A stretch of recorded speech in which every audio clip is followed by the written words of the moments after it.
Through my faith and my doubting, I know one thing for sure.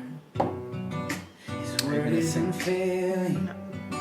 His promise is You can make your debut right here. You will have everybody off. Whatever. No, they wouldn't. Whole world's in his hands. Whole world's in his hands. In the darkness, in the trials, he's faithful and he is I true. think the last time I did it, like it just showed somebody was like streaming it or made a comment. Everything will be alright. Yeah. Father, you say everything is gonna be alright. But my circumstances say I won't last through the night. I need your word to hold me now, need you to pull me through. I need a miracle, a breakthrough, I need you. They say you hold the whole universe in your hand, but my world's falling apart like it is clear as sand. And I'm small enough to slip through. Yeah, you can do it. I trust you. Woo! Little by little. And bit by bit. All right. Awesome. Hold on. Okay. Let me just stop it. Yes. So I don't got it. accidentally. Yeah. Did you Okay. whatchamacallit, your Okay. phone? Tracy! Mm-hmm. See you. I almost yelled at you. I got Hey, in trouble for hey, yelling at people yeah, last don't yell. week. You Or have to 2 yell. weeks ago. It's like she's sitting in the room. Don't yell at Tracy. Awesome. What up, Brandi? Lily. All right. So, Oh, y'all. I'm not used to starting. I'm starting. We want to thank all you guys for tuning in, taking time out of your day, your night. Yes. It is nighttime. To tune in, to join us for Espresso Moments.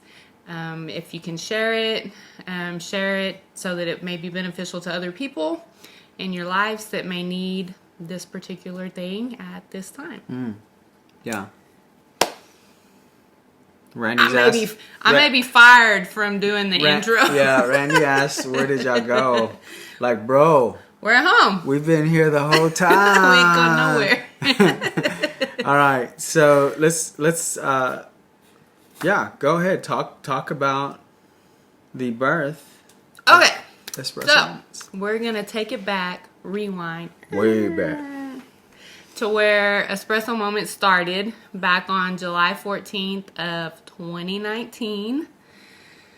It's been a minute, so we just kind of wanted to backtrack and kind of go over where that originated, where it started, and kind of just take it back. Yeah. Tell them how it started, babe. You're doing great, by the way. Okay, so Espresso Moment started with things that we would do for each other as a couple that we considered our espresso moments. Things that were, if you take espresso, which is a strong coffee prepared by forcing live stream under pressure of boiling water through a ground dark roast coffee bean. You know you have those right in front Yeah, of you. but it's easier to look Oh, right it is? there. Okay. Yeah, than looking down at my paper. Oh, sure. I will. Anyways, so espresso moments are the things that are the small shots in our life, in our married life, in our relationship that kind of just keep things rolling, keep things fresh, keep things hot, like espresso. Just saying. Live steam. It's a live steam under pressure. So, the Y'all got me hot now. I'm about to take off this beanie. yeah. So the origin of this word espresso is means to be pressed. It's Italian, and it means to be pressed. And I think when it comes to relationships, certainly when it comes to marriages, it's important that we're intentional. So when you press something, you're intentionally putting pressure on it, and you're intentionally doing it, right? So we wanted to talk. So we wanted to share, right, babe? Yes. We wanted to share some things because we sent out like a few texts to some friends and family, and we were asking them like, hey, what are some little things that you do for each other that is like, I don't know, would you say just repetitive things that are custom that you're... Well, we told them to give us their espresso moments, and a lot of them were like, what? What are you talking about? Yeah. We had to go into a little more detail. Yeah, some of the answers. Anyway. So some of our friends and family text us back, and I think it really struck up maybe some conversation with them, but it's good. It was good conversation, I'm sure. So, some of the things that mentioned here, I'll let you mention a few there. We're not going to mention any names, but just some of our friends and family. And this could be some ideas, right, that you could do for each other, but at the end of the day, you have to figure out your espresso moment. So, right. So some of the ones that they sent to us are, they have date nights, regular date nights. They buy mushy cards for each other. Vacuum. Yeah, somebody vacuums. vacuums. That's their espresso moment. Who vacuums? My gosh, that's... I don't have no carpet to vacuum, so... Well, I guess you can still vacuum floor, or I don't know. Oh, I mean, you can. Yeah. A foot massage. Foot massages. Some people, do a foot massages. I got weak hands. I'm just going to say that. Okay. Somebody else, go ahead. You do the next one. Makes coffee for her husband every morning in bed. Nice. Some people just prepare the coffee in the morning have breakfast and... Well, I was just going to say, which is similar to our espresso moment that I do for you. Yes. The little carrot cup. Hold on. Talk to them. He just bailed. I'm going to cry. Mondo does on a Keurig cup every morning, if you know what the Keurig cups look like. Yes. So this is a little Keurig cup. And the cool thing about these cups right here, you see it? That's it. So the outside of the cup is like a dry board, like a dry erase board. And so what I do with the Sharpie, every morning I set her coffee out and I write a little message and I put the coffee cup over it and it's ready for her there. So that's something that I do and something that Brandi does for me. On the weekends, you bring my coffee. On the weekends, he does get his coffee in bed. I do, because I'm typically up a little bit earlier in the mornings during the week. Another of the couples said they have breakfast and dinner to talk about their day and what's going on. I like that. That's cool. That's a good way of keeping communication open. And that's something that we've always enjoyed, just as a family. Like, I think sometimes we lose the appreciation of like sitting down as a family and like at the dinner table and discussing, instead of having such busy lives that we split up and you go eat over here, you eat in your room, but just taking the time to like just sit down and like discuss like how everybody's day was. Is there things that need to be talked about? Things like that. Yeah. Some cook. It's a big deal. It's not my favorite. Cooks. That's an espresso moment. Text messages.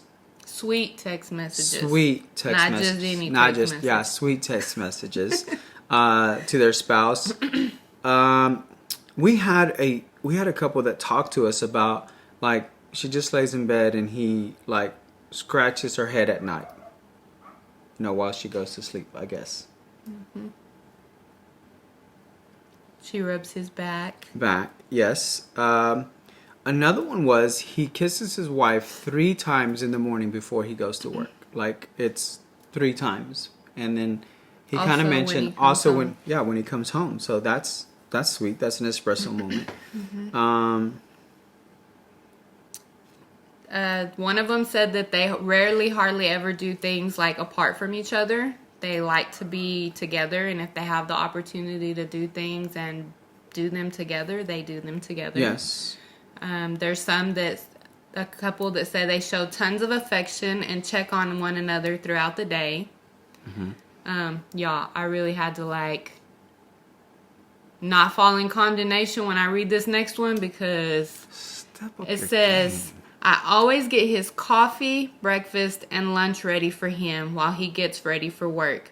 He leaves through the back door, that's where he parks his work truck, and we kiss, hug, and wish each other a wonderful and safe day. But I make an extra effort to walk to the front door and wave goodbye while he drives past the front. Y'all, I do not get up and make breakfast, let alone lunch. I mean, I make lunch during the day, but like to get up early and do all that. Babe, but you're an amazing cook. Like, you need to know that. Yeah, but I'm not going to get up that early. Well, listen. I love you. We got time. Jesus hasn't come back. We got time. So we wanted to just share some things about that. But let's get to the nitty gritty, right? Let's get to, so what is the conflict of interest? So that's what we titled.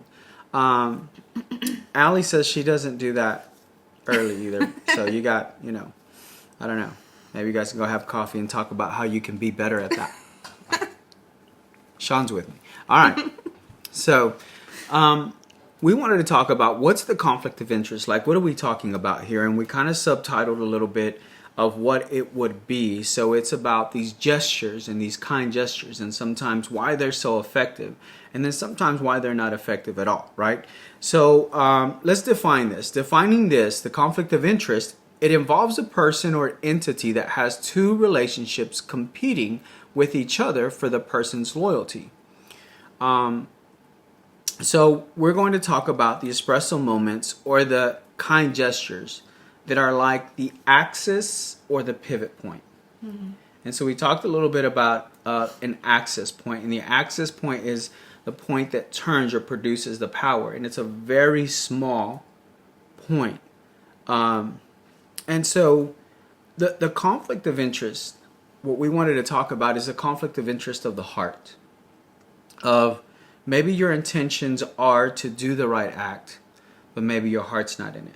Mm-hmm. So that's the conflict of interest that we want to talk about in these small gestures. So I think it's going to bless you, because it certainly blessed us as we were doing the studying for it. So as an axis point, babe, we're talking about that the espresso moments, or those things, are the axis or the pivot that produces the power. Although it's small, it produces power, produces a lot of momentum.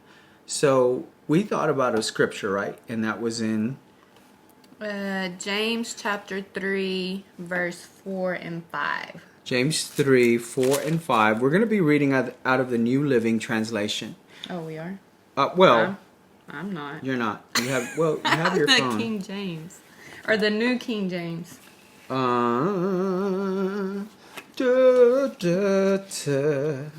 it's okay if that's what I read it from? I mean, yeah. I can pull it up in Yeah. I mean, it's going to read the same as Scripture. It's the Word of God. Okay, so I'm just going to read it in my Bible. Do right it. Here. Do it. James chapter 3, 4 and 5. It says, "Look also at ships. Although they are so large and are driven by fierce winds, they are turned by a very small rudder, wherever the pilot desires.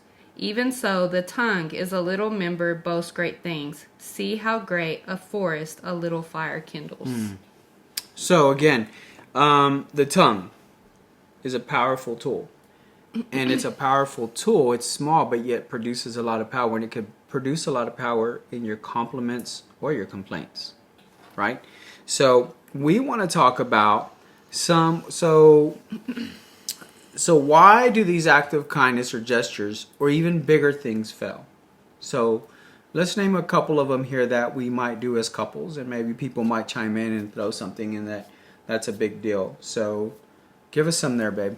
Some of the things that people can tend to do when maybe there's rough waters in a relationship or in a marriage. Conflicts.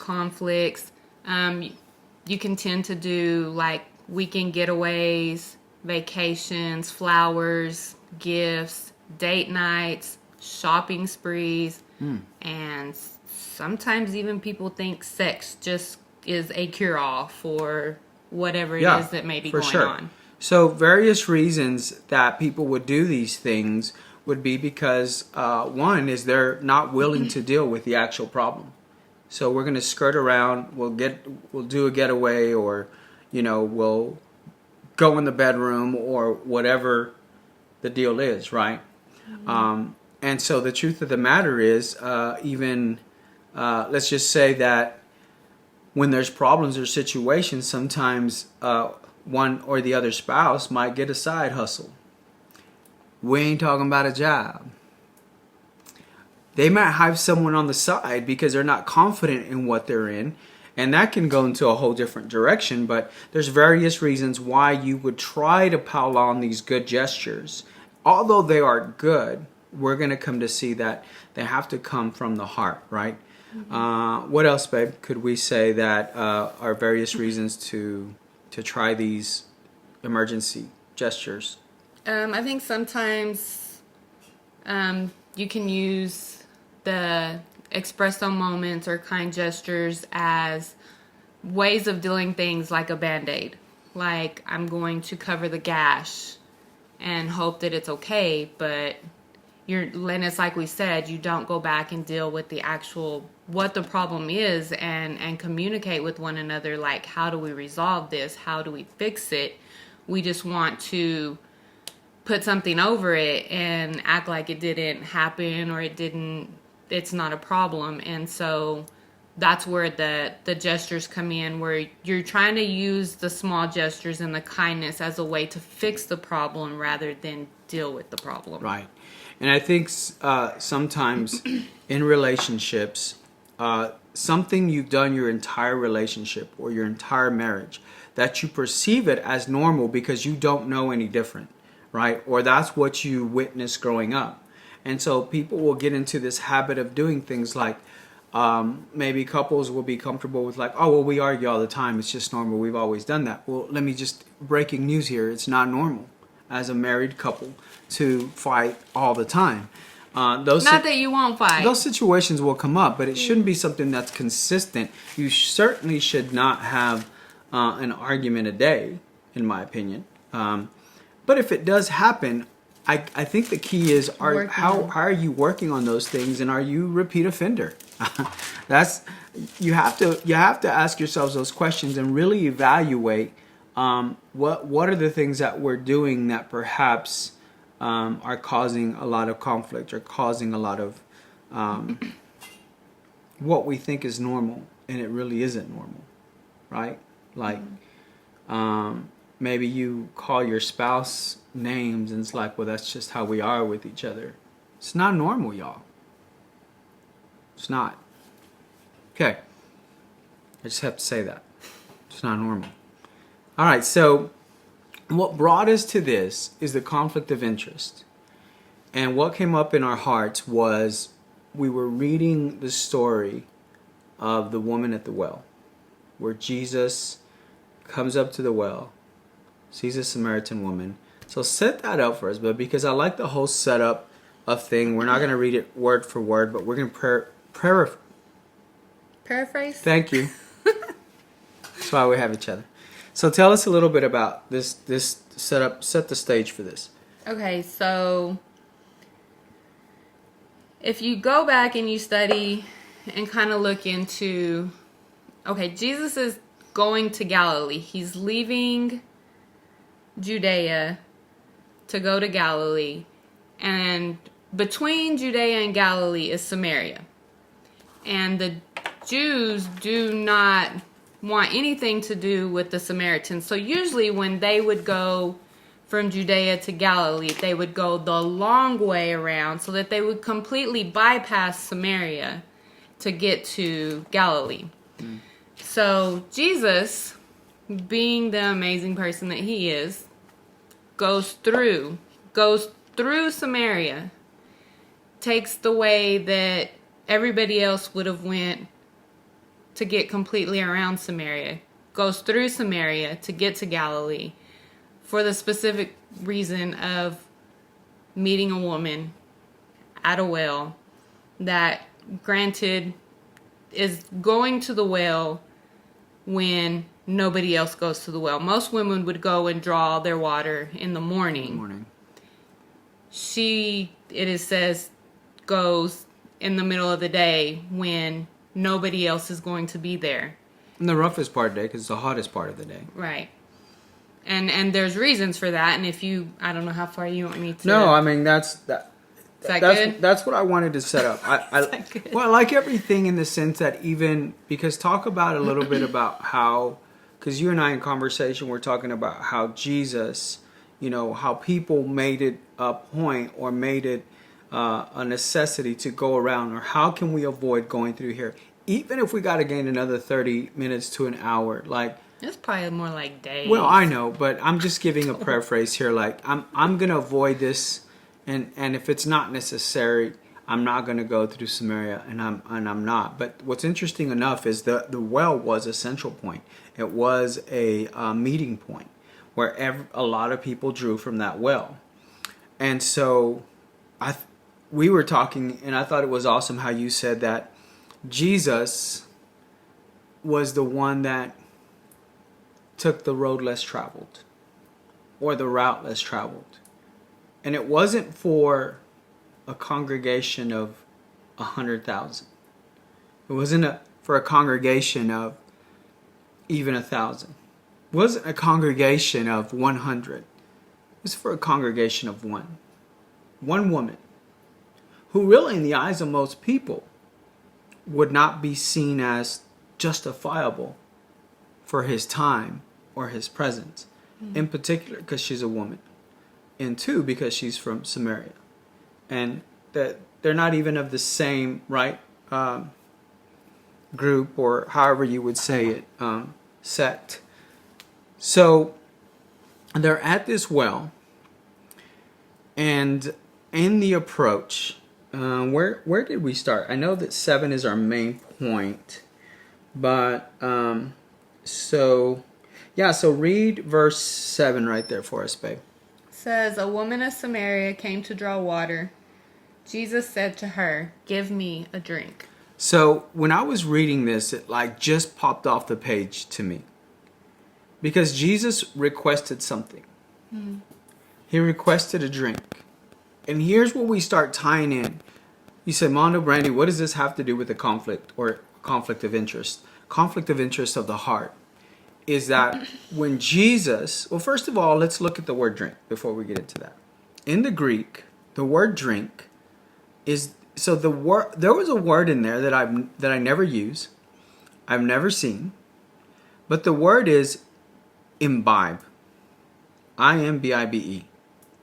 I'm like, well, I don't know what that means. So I'll look it up. I'll look it up. Anytime I don't know what something means, I'll look it up. I do that a lot. And the word imbibe means to consume by drinking, to absorb or soak up as water, light, or heat, to take or receive into the mind as knowledge, ideas, or the like. So Jesus says, give me a drink. In a sense, it's kind of like a soaking, a soak up. But what's interesting to me is the plot with Jesus in the moment. He wasn't asking her for something because he wanted to get something from her. He was asking her for a drink as part of a setup is what I'm about to get to you. And what it triggered in my heart is, do we do small gestures? Do we say these small things, these encouraging things because it's out of selfishness, because it's something that we want, or it's going to benefit us? Or are we asking the question or requesting something because we really want to get something to someone or to our spouse? And so, you got anything on that comes up? So, for me, it really triggered my heart. Like, are the things that maybe I'm requesting, do they solely revolve around me? Or am I ever interested in the question not to receive something, or in the request to really, I'm requesting permission to get something to you? And that's what Jesus was doing here. Although he requested a drink, he was actually trying to get something to the Samaritan woman, right? Mm-hmm. Okay, so we'll read, do you want to go from 8 to 10? Sure. Okay. says, "For his disciples had gone away into the city to buy food. Then the woman of Samaria said to him, 'How is it that you, being a Jew, ask a drink from me, a Samaritan woman? For Jews have no dealings with Samaritans.' Jesus answered and said to her, 'If you knew the gift of God, and who it is who says to you, "Give me a drink," you would have asked him, and he would have given you living water.'" Awesome. So, verse 10, Jesus said, "If you knew the gift of God and who it is that says to you, 'Give me a drink,' you would have asked him, he would have given you living water." So, two things there that also stood out to me in verse 10, because there's two things that are mentioned. One, Jesus said, "If you knew the gift of God," right? That's one, because there's an and. So, if you knew the gift of God and who it is that says to you, "Give me a drink," you would have asked him, and he would have given you living water. So Jesus makes 2 points. The first one we're going to answer, it comes out of Romans 5:15, and the first one that he mentions is, "If you knew the gift of God." So what is the gift of God, as the Bible references Romans 5:15 there? Says, "But the free gift is not like the offense. For if by one man's offense many died, much more the grace of God and the gift by the grace of one man, Jesus Christ, abounded to many." So the gift of God is salvation. That's first of all. So Jesus says, if you knew the gift of God, if you understood. And so then he says, but then if you understood that gift is standing right here in front of you, and that the living water that you're requesting, or that you're thirsting for, that you want, I can give you that, right? So who is it that is asking for a drink? The Messiah himself, right? So the woman, where did you stop, babe? 10? 10. So let's go from there to 15. Says, "And the woman said to him, 'Sir, you have nothing to draw with, and the well is deep. Where then do you get that living water? Are you greater than our father Jacob, who gave us this well and drank from it himself, as well as his sons and his livestock?' Jesus answered and said to her, 'Whoever drinks of this water will thirst again, but whoever drinks of the water that I shall give him will never thirst. But the water that I shall give him will become in him a fountain of water springing up into everlasting life.' The woman said to him, 'Sir, give me this water, that I may not thirst, nor come here to draw.'" Okay. So she's begging for this water. Because, listen, you have this living water that's not going to it's not going to require me to come here anymore. I'm going to try not to get emotional, because I don't know what the presence of God is doing right now. But I don't want to come here anymore. I come to this well, and I drink, and I draw, and I continue to thirst. You may have to take over. So, in this moment, this woman is like, I'm traveling all this way, and I'm tired. It's the middle of the day. And you're talking about a woman who is being avoided by other women and other people for the very sole reason that we're going to find out here in a minute. And she's so exhausted of coming to that well all the time because it doesn't satisfy. In a sense, sometimes in relationships, we can do things and it seems like we're drawing from broken wells. It seems like our gestures and our compliments and our things maybe sometimes just aren't working. And so Jesus does a little prophetic word. Is that what's next there? Jesus said to her, "Go call your husband and come here." I want you to stop right there real quick. Because Jesus is doing something amazing right now. He's appointing, he's already presented the gift of God, which is salvation. He's presented himself, which he's the one that can give that to her. But now he's like, we got to deal with something first. Before you accept this gift or understand this gift, before you get the revelation of the gift, there's something that has to be removed. And the thing that has to be removed is sin. Go ahead, babe. Okay, it says, "The woman answered and said, 'I have no husband.' Jesus said to her, "You have well said, I have no husband, for you have had 5 husbands, and the one who you now have is not your husband, in that you spoke truly." Yeah. And then she's like, you're a prophet. I can see that you're a prophet. So here's a woman. It's avoided by everyone. She's scheduling herself to go to the well at a certain time so she can avoid people herself. And she's coming to this well exhausted, broken. And because her whole life, it seems that the request was always that somebody was requiring something of her. Someone was always drawing out of her, if you will. Drawing out of her well and who she was. And then she encounters a Savior that at the request of a drink, he presents living water. And he says, in a sense, to this woman, listen, I'm not interested in drawing anything out of you, but I'm ready to pour into you.